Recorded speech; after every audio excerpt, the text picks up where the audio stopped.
दोस्तों इस समय हम नगर निगम देहरादून में मौजूद हैं और हमारे साथ हैं सचिन जी। आप मालसी रहते हैं और वार्ड नंबर 1 में इनका निवास स्थान है। इन्होंने वहां पर नगर निगम की जमीनों को कब्जों को लेकर मेयर साहब को अभी ज्ञापन दिया है। इनसे पूछेंगे क्या समस्याएं हैं क्षेत्र में। वहां पर काफी लोगों ने नगर निगम की जमीन पर कब्जा किया हुआ है। सचिन जी, क्या पूरा मामला है जो आपने मेयर साहब को आज ज्ञापन दिया है? नमस्कार सर, मैं सचिन वार्ड नंबर 1 से मक्कावाला का निवासी हूँ। हमारा मेयर साहब से आज ज्ञापन देने का मेन हमारा जो आज हमारा यहाँ वहाँ पर इनसे मिलने का वो था। हमारी जो नगर निगम का एक वार्ड नंबर है, वहाँ पर जो मक्कावाला की नीचे नदी में एक बस्ती है, उस बस्ती में भाई साहब अवैध रूप से प्रतिदिन कब्जे किए जा रहे हैं। और उन कब्जों को लेकर ये लोग क्या कर रहे हैं कि वहाँ पर अपने लिए तो एक छोटी सी जगह रखते हैं, बाकी उसमें किराए पर देकर एक एक 1.5 बीघा जमीन इन लोगों ने घेरी हुई है। उस विशेष समुदाय के लोग भी वहाँ पर बढ़ते जा रहे हैं। अभी परसों ही वहाँ पर हमारा भारत मैच जीता है। उस मैच के बाद हमारे वहाँ पर हिंदू भाइयों ने बम फोड़े, खुशी जाहिर की। तो जो विशेष समुदाय के लोग थे उनके द्वारा उनको वहाँ पर मारा गया। उस विषय में भी हमने भाई साहब से थाना में रिपोर्ट दर्ज कराई हुई है और इसी विषय को लेकर हम फिर भाई साहब के पास भी आए हैं। और हम यही चाहते हैं भाई साहब कि आगे जो हमारे वहाँ के पार्षद हैं उनके संरक्षण में जो वहाँ पर गतिविधियां हो रही हैं वो गतिविधियां ना हो। मैं आपकी बात रोकना चाहूंगा। आपने अभी कहा पार्षद के संरक्षण में, पार्षद के संरक्षण से क्या तात्पर्य है आपका? भाई साहब वहाँ पर जो बिजली पानी के कनेक्शन दिए गए हैं उनके उनके जो लेटर हेड हैं वो माननीय पार्षद जी के द्वारा ही दिए गए हैं। उनपे जब भूमिहीन वो लोग थे तो किस हिसाब से किस नियम के तहत उनको वहाँ पर पानी के कनेक्शन दिए गए हैं? 2022 में उनको पानी के कनेक्शन दिए गए हैं, बिजली के कनेक्शन दिए गए हैं। और जो लेटर हेड हैं जो वहाँ के पार्षद हैं वार्ड नंबर 1 के, उनके द्वारा ही दिए गए हैं। तो आगे भी हम ये चाह रहे हैं कि माननीय महापौर के द्वारा वहाँ पर जांच हो और एक बिल्कुल क्लियर जांच हो और जो भी इसमें अवैध हैं उनके ऊपर कार्रवाई तुरंत अच्छे से अच्छे लेवल पे कार्रवाई हो।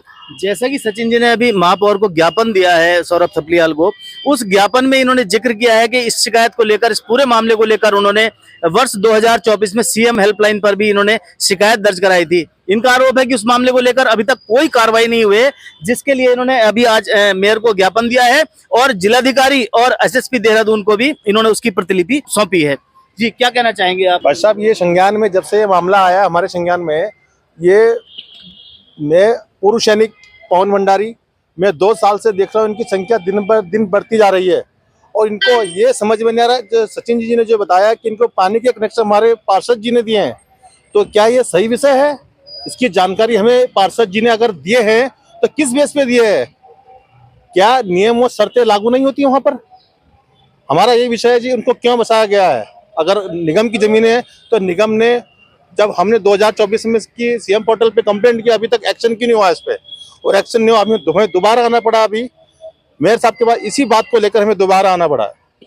देखिए, नगर निगम चुनाव से पहले भी हमारी जो सौरभ थपलियाल मेयर हैं, उनसे इस बारे में बात हुई थी। उन्होंने पूर्ण रूप से आश्वासन दिया था हमें कि इससे पहले, उनके कार्यकाल से पहले जमीनों के जो भी घोटाले हुए हैं, नगर निगम से संबंधित जो भी भ्रष्टाचार हुए हैं, उनकी जांच कराएगी। आज हमने जब उनसे इस बारे में पूछा तो उन्होंने गेंद अधिकारियों के पाले में फेंक दी। उन्होंने कहा कि अधिकारियों को इस बारे में निर्देश दिए गए हैं, आने वाला समय बताएगा कि इस पर कितनी कार्रवाई होती है। दूध का दूध पानी होगा या ऐसे ही घालमेल चलता रहेगा जैसा पिछले 10 साल में चलता रहा है। और पूरी जानकारी के साथ हमारे साथ जुड़े रहिए, देखते रहिए उदय प्रभात न्यूज। हम अभी पहुंचे हैं नगर निगम में और मेयर साहब हमारे साथ हैं। मालसी से कुछ लोग आए हुए हैं वार्ड नंबर 1 से, और उन्होंने मेयर साहब को ज्ञापन दिया है। वहां पर नगर निगम की भूमि पर अवैध कब्जा हो रहा है। पिछले 10 वर्षों से लोगों ने कब्जा किया हुआ है और मकान बनाकर किराए पर दिए हुए हैं। मेयर साहब, ये अवैध कब्जा पिछले 10 वर्ष से चल रहा है, क्या इस पर कार्रवाई होगी? इन्होंने सीएम पोर्टल पर भी शिकायत दर्ज की है, उस पर अभी तक कोई कार्रवाई नहीं हुई। देखिए, यहाँ पर कई ऐसी शिकायतें मिल रही हैं और इसका हम एक बड़ा स्वरूप इसका तय कर रहे हैं, जो हमारी कार्रवाई होगी।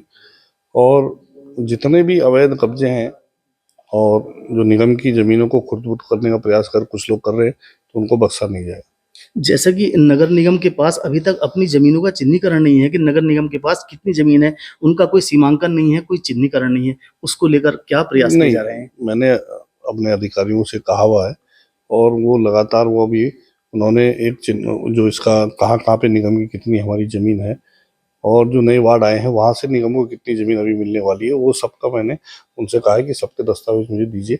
निश्चित तौर पर जल्दी मुझे मिल जाएंगे उसके बाद हम आगे की कार्यवाही इसमें शुरू करेंगे। मेयर साहब, आपका कार्यकाल तो अभी 1 माह पहले शुरू हुआ है, लेकिन पिछले 10 वर्ष से कब्जा कर रहा है, उस बारे में कुछ जांच होगी कि इसके पीछे कौन लोग हैं? देखिए, जैसे मैंने आपसे कहा कि जो भी निगम की ज़मीनों पर अब इस प्रकार की दृष्टि अपने रखते हैं, उनको सचेत हो जाने की आवश्यकता है। हम लोग जो हमारी ज़मीन है उसको वापस लेके रहेंगे और उसके लिए जो जनता के हित में होगा, जो कार्य होंगे, चाहे वहाँ पार्क बनाने का कार्य हो, चाहे वो कोई पुस्तकालय का या सामुदायिक भवन का किसी प्रकार का कार्य हो जिससे जनता का हित होगा, ऐसे कार्य हम वहाँ पे करेंगे। ठीक है, आप सुन रहे थे जैसा कि मेयर साहब ने आश्वासन दिया है कि अवैध कब्जाधारियों को हटाकर वहां पर पार्क का निर्माण किया जाएगा और अपनी जमीन नगर निगम चिन्हित करेगा। इस बारे में उन्होंने अधिकारियों को आदेश दिए हैं। हमारे साथ जुड़े रहिए, देखते रहिए उदय प्रभात न्यूज।